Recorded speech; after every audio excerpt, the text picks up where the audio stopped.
இன்றைக்கி fluffy egg omelette தான் பார்க்க போகிறோம். பார்க்க ரொம்ப அழகாக இருக்கே, இவ்வளோ பெருசாக முட்டை வருமான்ற ஒரு டவுட்டில் நான் சரி இதை ட்ரை பண்ணலாம், நம்மளோட அவுட்புட் எப்படி இருக்குன்றதை பாருங்கள்.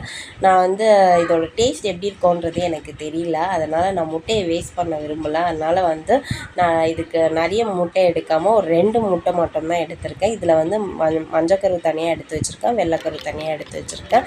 இந்த ஒயிட்டை மட்டும் நல்லா பீட் பண்ணிக்கணும். எனக்கு இந்த பவுலில் பீட் பண்ணும்போது கொஞ்சம் வசதி வரல, அதனால் வேறு பவுலில் மாற்றிட்டு அதில் உட்காந்து பீட் பண்ணிகிட்டு இருக்கும்போது ஒரு 15 மினிட்ஸில் பார்த்திங்கன்னா கம்பி தனியாக கலண்டு வந்துடுச்சு. என்ன தான் கம்பி தனியாக கலண்டு வந்தாலும் பரவாயில்லடான்ட்டு இன்னும் நான் பீட் பண்ணிகிட்டே இருந்தேன். அப்போ தான் அந்த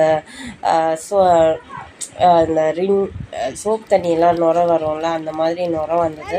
சரி, அதுக்கப்புறம் பீட் பண்ண கையும் வலிச்சதுனால நான் நிப்பாட்டிட்டு எல்லோவையும் அந்த மாதிரி பீட் பண்ணி தனியாக எடுத்து வச்சுருக்கேன். உங்களுக்கு வேணும்னா இந்த எல்லோ பீட் பண்ணும்போது லைட்டாக சால்ட் ஆட் பண்ணிக்கோங்க, இல்லைனா பேனில் ஃப்ரை பண்ணும்போது கூட நீங்கள் ஆட் பண்ணிக்கலாம். இப்போ நான் ஒரு பேனில் கொஞ்சமாக ஆயில் விட்டு இந்த எல்லோவை ஊற்றிக்கணும்.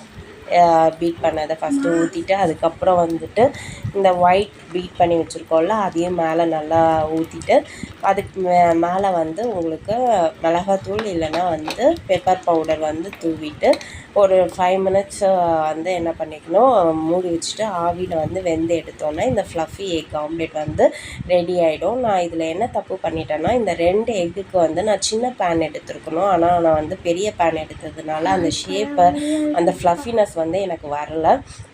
நீங்கள் சப்போஸ் 2 முட்டையில் ட்ரை பண்ணுறதா இருந்தீங்கன்னா ஒரு குட்டி கடாய் அந்த மாதிரி எடுத்து ட்ரை பண்ணுங்கள், அப்போ தெரியும். எனக்கு இந்த டேஸ்ட் எனக்கு ரொம்பலாம் பிடிக்கல. உங்களுக்கு ட்ரை பண்ணி பாருங்கள். உங்களுக்கு பிடிச்சிருந்தா கமெண்ட் பாக்ஸில் கமெண்ட் பண்ணுங்கள்.